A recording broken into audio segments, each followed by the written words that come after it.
ಮಹಾ ತೀರ್ಪನ್ನ ದೇಶದ ಜನ ಕೊಟ್ಟಾಗಿದೆ. ಮಹಾ ತೀರ್ಪಿನ ಮಾರನೇ ದಿನ ನಡೀತಾ ಇರುವಂತಹ ಬೆಳವಣಿಗೆಗಳು ಸಾಕಷ್ಟಿದೆ. ಇನ್ನು ಕರ್ನಾಟಕದ ಮಟ್ಟಿಗೆ ಹೇಳೋದಾದ್ರೆ ಕರ್ನಾಟಕದಲ್ಲಿ ಕಾಂಗ್ರೆಸ್ಸಿಗೆ ಹಿನ್ನಡೆ ಆಗಿದೆ. ಹಿನ್ನಡೆ ಆಗೋದಕ್ಕೆ ಕಾರಣ ಏನು ಅನ್ನೋ ಲೆಕ್ಕಾಚಾರ ಬಹಳ ಜೋರಾಗಿ ನಡೀತಾ ಇದೆ. ಕರ್ನಾಟಕದಲ್ಲಿ ಅಂದುಕೊಂಡ ಮಟ್ಟಿಗೆ ರಿಸಲ್ಟ್ ಬಂದಿಲ್ಲ ಕಾಂಗ್ರೆಸ್ಗೆ. ಹಾಗಾದ್ರೆ ಕಾಂಗ್ರೆಸ್ಗೆ ಹಿನ್ನಡೆ ಆಗೋದಕ್ಕೆ ಏನೇನ್ ಕಾರಣ? ಗ್ಯಾರಂಟಿ ಮೇಲೆ ಮಾತ್ರ ನಂಬಿಕೆ ಇಟ್ಟಿದ್ದೆ ಕಾಂಗ್ರೆಸ್ಗೆ ಮುಳುವಾಯ್ತಾ? ಯಾವ ಗ್ಯಾರಂಟಿಯ ಭರವಸೆಯನ್ನ ಕೊಟ್ಟು ರಾಜ್ಯದಲ್ಲಿ ಕಾಂಗ್ರೆಸ್ ಸರ್ಕಾರ ಅಧಿಕಾರಕ್ಕೆ ಬಂತು, ಅದೇ ಗ್ಯಾರಂಟಿಯ ಭರವಸೆಯ ಮೇಲೆ ಲೋಕಸಭೆ ಚುನಾವಣೆಯನ್ನು ಕೂಡ ಕಾಂಗ್ರೆಸ್ ಎದುರಿಸಿತು. ಗ್ಯಾರಂಟಿ ಮೇಲೆ ಮಾತ್ರ ನಂಬಿಕೆ ಇಟ್ಟಿದ್ದೆ, ಹಾಗಾದ್ರೆ ಕಾಂಗ್ರೆಸ್ಗೆ ಮುಳುವಾಯ್ತಾ? ಗ್ಯಾರಂಟಿಯನ್ನ ಬಿಟ್ಟು ಬೇರೆ ವಿಚಾರವನ್ನ ಕಾಂಗ್ರೆಸ್ ಹೆಚ್ಚಾಗಿ ಚರ್ಚೆನೆ ಮಾಡಿಲ್ಲ. ಬಿಜೆಪಿ ಜೆಡಿಎಸ್ ಮೈತ್ರಿಯನ್ನ ಕಡೆಗಣಿಸಿದ್ದು ತಪ್ಪಾಯ್ತಾ? ಬಿಜೆಪಿ ಜೆಡಿಎಸ್ ಮೈತ್ರಿ ಆದಾಗಿನಿಂದಲೂ ಕೂಡ ಕಾಂಗ್ರೆಸ್ ಅದರ ಬಗ್ಗೆ ತನ್ನ ಕಮೆಂಟ್ ಅನ್ನ ಮಾಡ್ತಲೇ ಬಂತು. ಆದ್ರೆ ಆ ಮೈತ್ರಿಯನ್ನ ಕಾಂಗ್ರೆಸ್ ಸೀರಿಯಸ್ ಆಗಿ ತೆಗೆದುಕೊಳ್ಳದೆ ಇದ್ದದ್ದು, ಕಡೆಗಣಿಸಿದ್ದು, ಅದು ಕೂಡ ಕಾಂಗ್ರೆಸ್ಗೆ ಮುಳುವಾಯ್ತಾ? ಇನ್ನು ಕಾನೂನು ಸುವ್ಯವಸ್ಥೆಯ ಬಗ್ಗೆ ಜನರಿಗೆ ಒಂದು ಆತಂಕ ಮೂಡಿತ್ತು. ಯಾಕಂದ್ರೆ ಇತ್ತೀಚಿನ ದಿನಗಳಲ್ಲಿ ನಡೆದಂತಹ ಒಂದಷ್ಟು ಘಟನೆಗಳು,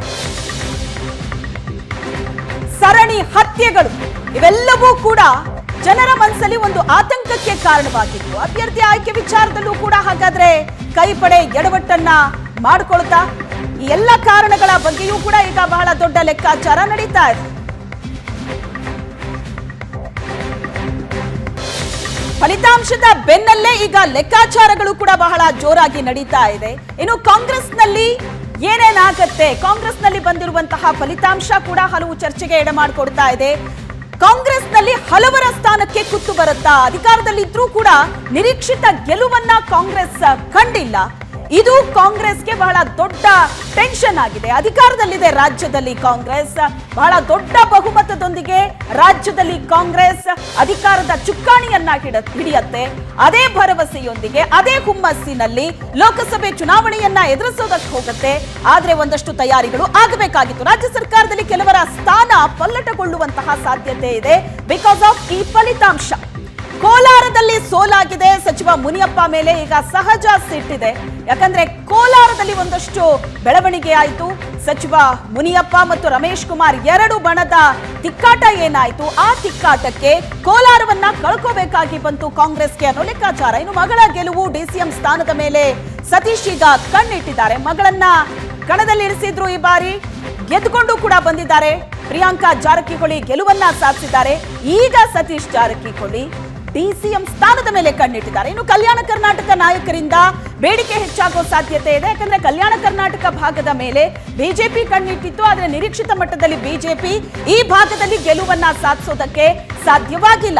ಕಲ್ಯಾಣ ಕರ್ನಾಟಕದ ನಾಯಕರು ಈಗ ಬೇಡಿಕೆ ಇಡುವಂತಹ ಸಾಧ್ಯತೆ ಇದೆ. ಯಾಕಂದ್ರೆ ಆ ಭಾಗದಲ್ಲಿ ಕಾಂಗ್ರೆಸ್ಗೆ ಹೆಚ್ಚಿನ ಲಾಭ ಆಗಿರೋದ್ರಿಂದ ಆ ಭಾಗದ ನಾಯಕರು ಇನ್ನಷ್ಟು ಬೇಡಿಕೆ ಇಡುವಂತಹ ಸಾಧ್ಯತೆ ಇದೆ. ಇನ್ನು ಹಳೆ ಮೈಸೂರು ಭಾಗದಲ್ಲಿ ಹಿನ್ನಡೆ ಆಗಿದೆ. ಅಲ್ಲಿನ ನಾಯಕರಿಗೆ ಟೆನ್ಷನ್ ಶುರುವಾಗಿದೆ.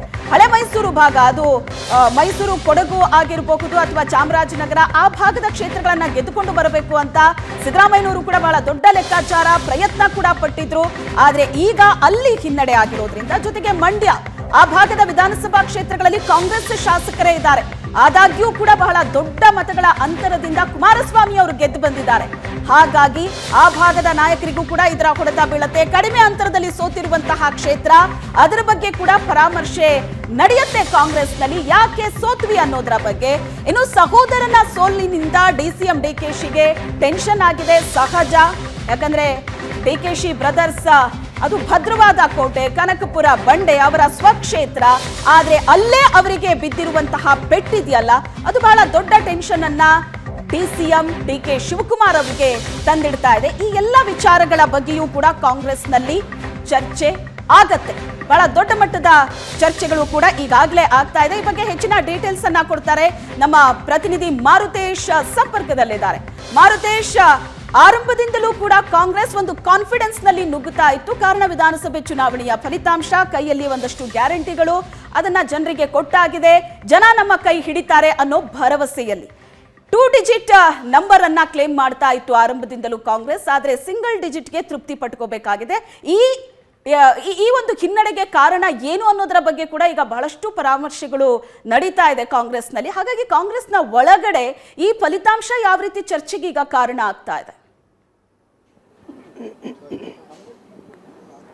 ಶ್ವೇತಾ, ಬಹಳ ಪ್ರಮುಖವಾಗಿ ಲೋಕಸಭಾ ಚುನಾವಣೆಯಲ್ಲಿ ಆರಂಭದಿಂದಲೂ ಕೂಡ ಕಾಂಗ್ರೆಸ್ ಟಾರ್ಗೆಟ್ 20 ಅನ್ನುವಂತಹ ಘೋಷವಾಕ್ಯದೊಂದಿಗೆ ಕೆಲಸವನ್ನ ಶುರು ಮಾಡಿದ್ರು. ಆದರೆ ಅದನ್ನ ಅಚೀವ್ ಮಾಡುವಂತ ವಿಚಾರಕ್ಕೆ ಕಾಂಗ್ರೆಸ್ ಫೇಲ್ ಆಗಿದೆ.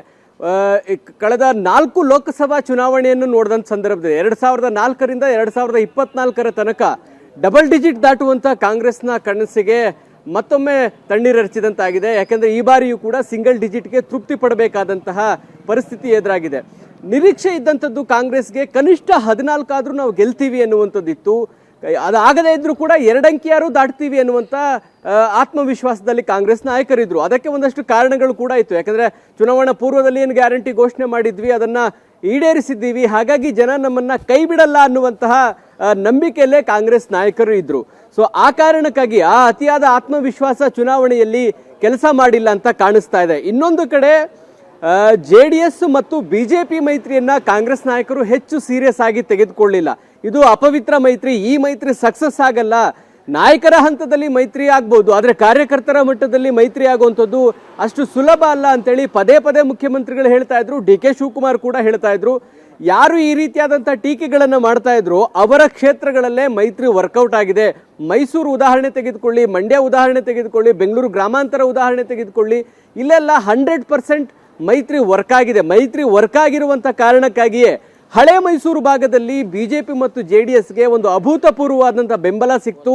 ಚಾಮರಾಜನಗರ ಹೊರತುಪಡಿಸಿದ್ರೆ ಬೇರೆ ಯಾವ ಕ್ಷೇತ್ರದಲ್ಲೂ ಕೂಡ ಕಾಂಗ್ರೆಸ್ ಅಂತ ಒಂದು ಅಚೀವ್ಮೆಂಟ್ ಮಾಡಲಿಕ್ಕೆ ಸಾಧ್ಯ ಇಲ್ಲ. ನೀವು ಲೀಡನ್ನು ಗಮನಿಸಿದ್ರು ಕೂಡ ಅದು ಹೇಳ್ತಾ ಇದೆ. ಬೆಂಗಳೂರು ಗ್ರಾಮಾಂತರದಲ್ಲಿ 2 ಲಕ್ಷ ಲೀಡ್ ದಾಟಿದ್ದಾರೆ, ಚಿಕ್ಕಬಳ್ಳಾಪುರದಲ್ಲೂ 1.5 ಲಕ್ಷ ಲೀಡ್ ದಾಟಿದ್ದಾರೆ, ಮಂಡ್ಯದಲ್ಲೂ ಕೂಡ 2 ಲಕ್ಷ ಲೀಡ್ ದಾಟಿದ್ದಾರೆ, ಮೈಸೂರು ಕೂಡ 1 ಲಕ್ಷ ಲೀಡ್ ದಾಟಿದ್ದಾರೆ.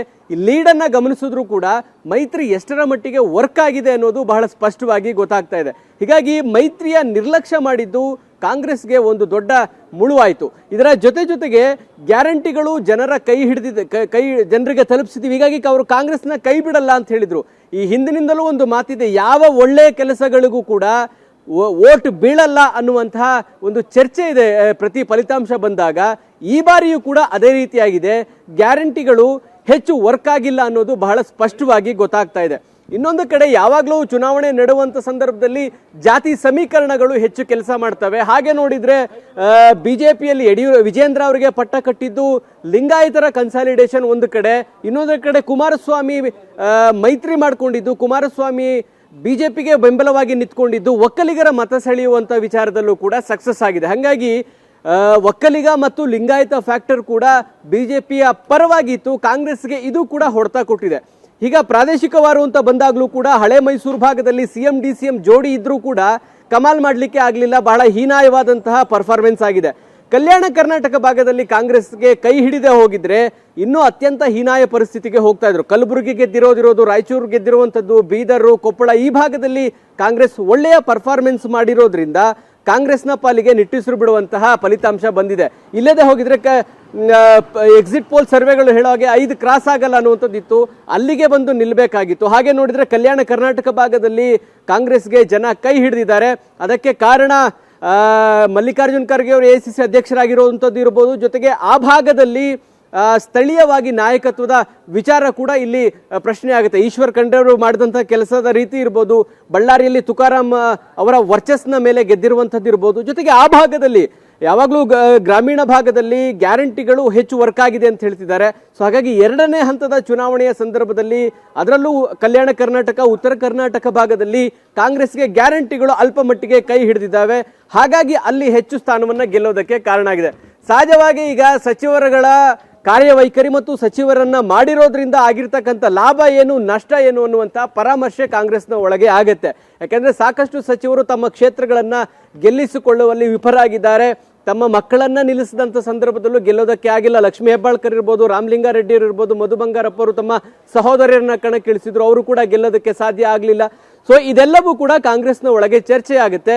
ಇದು ಮುಂದಿನ ಹಂತಕ್ಕೆ ಅಂದ್ರೆ ಸಚಿವ ಸಂಪುಟಕ್ಕೆ ಒಂದು ಪುನರ್ರಚನೆ ಆಗಬೇಕು ಅನ್ನುವಂಥ ಕೂಗು ಆಗುವ ತನಕ ಕೂಡ ತೆಗೆದುಕೊಂಡು ಹೋಗುವಂತ ಸಾಧ್ಯತೆ ಇದೆ. ಆದರೆ ಕಾಂಗ್ರೆಸ್ ಏನು ನಿರೀಕ್ಷೆ ಇಟ್ಕೊಂಡಿದ್ರು, ಕಾಂಗ್ರೆಸ್ನ ಪಕ್ಷದ ಎಕ್ಸಿಟ್ ಪೋಲ್ ಏನಿತ್ತು ಅದು ಕೂಡ ಸುಳ್ಳಾಗಿದೆ. ಯಾಕಂದ್ರೆ ಅವರ ಎಕ್ಸಿಟ್ ಪೋಲ್ ಇದ್ದಿದ್ದು ಕನಿಷ್ಠ 14 ಗರಿಷ್ಠ 18 ಅನ್ನುವಂಥ ಲೆಕ್ಕಾಚಾರಗಳಿತ್ತು. ಆ ಲೆಕ್ಕಾಚಾರಗಳು ಕೂಡ ಸುಳ್ಳಾಗಿದ್ದಾವೆ.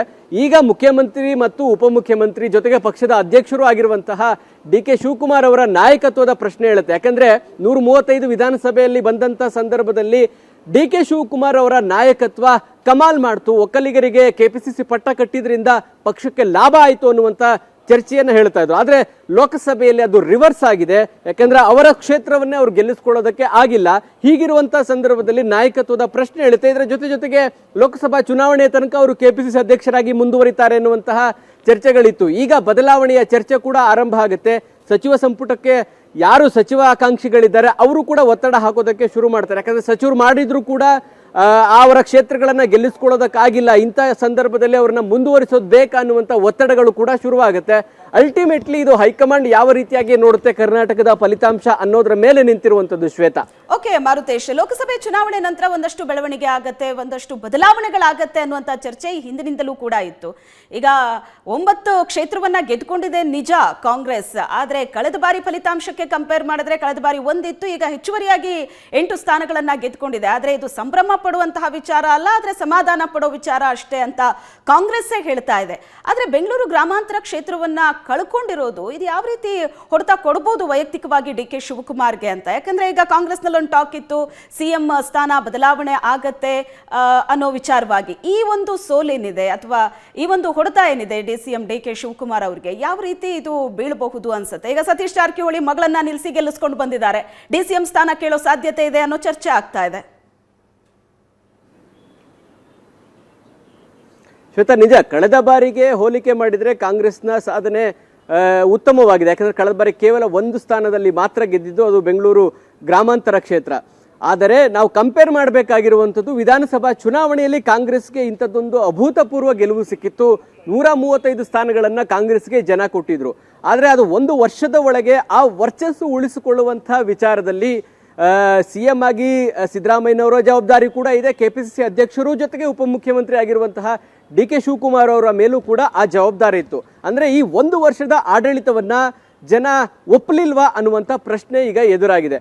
ಅದೂ ಅಲ್ಲದೆ CM ಕೂಡ ಮೈಸೂರು ಕ್ಷೇತ್ರವನ್ನ ಗೆಲ್ಲಿಸ್ಕೊಳ್ಳೋದಕ್ಕೆ ಆಗಲಿಲ್ಲ, ಅಲ್ಲಿಯೂ 1 ಲಕ್ಷ ಲೀಡ್ ದಾಟಿದ್ದಾರೆ. ಇನ್ನು DCM ಕೂಡ ಬೆಂಗಳೂರು ಗ್ರಾಮಾಂತರ ಕ್ಷೇತ್ರದಲ್ಲಿ ತಮ್ಮ ಸಹೋದರನನ್ನ ಗೆಲ್ಲಿಸ್ಕೊಳ್ಳೋದಕ್ಕೆ ಆಗಿಲ್ಲ. ಸಾಕಷ್ಟು ಪ್ರಚಾರವನ್ನು ಮಾಡಿದ್ರು. ಇಡೀ ಬೇರೆ ಕ್ಷೇತ್ರಗಳಿಗೆ ಹೆಚ್ಚು ಪ್ರಚಾರ ಹೋಗೋದಕ್ಕಿಂತ DK ಸುರೇಶ್ ಅವ್ರನ್ನ ಗೆಲ್ಲಿಸಿಕೊಳ್ಳುವಂತ ಸಲುವಾಗಿ ಅಪಾರ್ಟ್ಮೆಂಟ್ಗಳಿಗೆ ಹೆಚ್ಚು ವಿಸಿಟ್ ಮಾಡಿದ್ರು, ಅಲ್ಲಿ ಹೆಚ್ಚು ಪ್ರಚಾರವನ್ನ ಮಾಡಿದ್ರು, ಸಭೆಗಳನ್ನ ಮಾಡಿದ್ರು. ಆದರೂ ಕೂಡ ಅಲ್ಲಿ ಗೆಲ್ಲಿಸ್ಕೊಳ್ಳೋದಕ್ಕೆ ಸಾಧ್ಯ ಆಗಲಿಲ್ಲ. ಹೀಗಾಗಿ DK ಶಿವಕುಮಾರ್ ಅವರ ನಾಯಕತ್ವದ ಬಗ್ಗೆಯೂ ಕೂಡ ಪ್ರಶ್ನೆ ಎದ್ದಿದೆ. ಅವು CM ಆಯ್ಕೆ ಆಗುವಂತ ಸಂದರ್ಭದಲ್ಲಿ DK ಶಿವಕುಮಾರ್ ಒಂದು ಷರತ್ತನ್ನು ಹಾಕಿದ್ರು, DCM ಮಾಡೋದಾದ್ರೆ ನಾನು ಒಬ್ಬನೇ DCM ಇರಬೇಕು ಅನ್ನುವಂಥದ್ದು. ಹಾಗಾಗಿನೇ CM ಆಯ್ಕೆಯ ಸಂದರ್ಭದಲ್ಲಿ ವೇಣುಗೋಪಾಲ್ ಸುದ್ದಿಗೋಷ್ಠಿ ಮಾಡ್ತಾ ಹೇಳಿದ್ರು, ಓನ್ಲಿ 1 DCM ಮಾತ್ರ ಇರ್ತಾರೆ ಅನ್ನುವಂಥದ್ದು. ಲೋಕಸಭಾ ಚುನಾವಣೆಗೆ ತನಕ KPCC ಅಧ್ಯಕ್ಷರಾಗಿಯೂ ಜೊತೆಗೆ ಸರ್ಕಾರದಲ್ಲಿ ಒಬ್ಬರೇ DK ಶಿವಕುಮಾರ್ DCM ಆಗಿರ್ತಾರೆ ಅನ್ನುವಂತಹ ಘೋಷಣೆಯನ್ನ ಮಾಡಿದ್ರು. ಈಗ ಸಹಜವಾಗಿ ಪ್ರಶ್ನೆ ಹೇಳುತ್ತೆ, ಚುನಾವಣಾ ಪೂರ್ವದಲ್ಲೂ ಕೂಡ DCM ಮಾಡಿ 4 ಜನಕ್ಕೆ ಅಂದ್ರೆ ಸಮುದಾಯವಾರು DCM ಮಾಡಿ ಇದು ಲೋಕಸಭಾ ಚುನಾವಣೆಗೆ ಹೆಲ್ಪ್ ಆಗುತ್ತೆ ಅಂತೇಳಿ ಪದೇ ಪದೇ ಪರಮೇಶ್ವರ್ ಅವರು ಕೂಡ ಹೇಳಿದ್ರು, ಸಚಿವ ರಾಜಣ್ಣ ಕೂಡ ಹೇಳಿದ್ರು, ಸತೀಶ್ ಜಾರಕಿಹೊಳಿ ಕೂಡ ಹೇಳಿದ್ರು, MB ಪಾಟೀಲ್ ಕೂಡ ಡೈರೆಕ್ಟ್ ಆಗಿ ಹೇಳದೇ ಇದ್ರೆ ಹೈಕಮಾಂಡ್ ಅದನ್ನ ಯೋಚನೆ ಮಾಡಬೇಕು ಅನ್ನುವಂಥದ್ದನ್ನ ಹೇಳಿದ್ರು. ಹೀಗಾಗಿ DCM ಬೇಡಿಕೆ ಅನ್ನುವಂಥದ್ದು ಈಗ ಮತ್ತೆ ಮುನ್ನೆಲೆಗೆ ಬರುತ್ತೆ. ಸಚಿವ ಸತೀಶ್ ಜಾರಕಿಹೊಳಿ ತಮ್ಮ ಪುತ್ರಿಯನ್ನ ಗೆಲ್ಲಿಸಿಕೊಳ್ಳುವಂತ ವಿಚಾರದಲ್ಲಿ ಜಯ ಸಾಧಿಸಿದ್ದಾರೆ. ಹೀಗಾಗಿ ಅವರ ಡಿಮಾಂಡ್ ಅಂತೂ ನಿಶ್ಚಿತವಾಗಿ ಇದ್ದೇ ಇರುತ್ತೆ. ಯಾಕಂದ್ರೆ ಚುನಾವಣೆ ಆದ್ಮೇಲೂ ಕೂಡ ನಾವು ಅವ್ರಿಗೆ ಪ್ರಶ್ನೆ ಮಾಡಿದ ಸಂದರ್ಭದಲ್ಲಿ ಚುನಾವಣೆಯ ನಂತರ ನೋಡೋಣ DCM ವಿಚಾರ ಅನ್ನುವಂಥದ್ದನ್ನ ಹೇಳಿದ್ರು. ಹೀಗಾಗಿ ನಿಶ್ಚಿತವಾಗಿ ಆ ಕ್ಲೈಮ್ ಅನ್ನ ಮಾಡೇ ಮಾಡ್ತಾರೆ. ಆ ಹೈಕಮಾಂಡ್ ಅಂತಿಮವಾಗಿ ಇದನ್ನ ಹೇಗೆ ನೋಡಬೇಕು ಅನ್ನುವಂಥದ್ದು ಇದೆ. ಜೊತೆಗೆ ನಾಯಕತ್ವ ವಿಚಾರ ಬಂದಾಗ್ಲೂ ಕೂಡ ಒಕ್ಕಲಿಗರು ಕಾಂಗ್ರೆಸ್ನ ಪರವಾಗಿ ಇಲ್ಲ, DCM ಪರವಾಗಿ. ಎಸ್ಪೆಷಲಿ DK ಶಿವಕುಮಾರ್ ಅವರು ವಿಧಾನಸಭಾ ಚುನಾವಣೆ ಆದ್ಮೇಲೆ ಒಕ್ಕಲಿಗ ಲೀಡರ್ ಆಗಿ ಎಮರ್ಜ್ ಆಗಿದ್ರು. ಸೊ ಆದ್ರೆ ಲೋಕಸಭಾ ಚುನಾವಣೆಯನ್ನ ಕಂಪೇರ್ ಮಾಡಿ ನೋಡಿದ್ರೆ ಮತ್ತೊಮ್ಮೆ ಕುಮಾರಸ್ವಾಮಿಯ ಜೊತೆಗೆ ಒಕ್ಕಲಿಗ ನಾಯಕತ್ವ ಮತ್ತು ಒಕ್ಕಲಿಗ ಸಮುದಾಯ ಇದೆ ಅನ್ನುವಂಥದ್ದು ಬಹಳ ಸ್ಪಷ್ಟವಾಗಿ ಕಾಣ್ತಾ ಇದೆ. Shweta, exactly. Thank you so much Marutesh, ನಿಮ್ಮೆಲ್ಲ ಡೀಟೇಲ್ಸ್ಗೆ.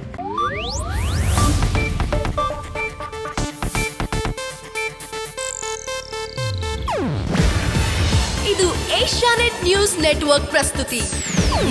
ನೀವು ನೋಡ್ತಿದ್ದೀರಾ ಏಷ್ಯಾ ನೆಟ್ ಸುವರ್ಣ ನ್ಯೂಸ್.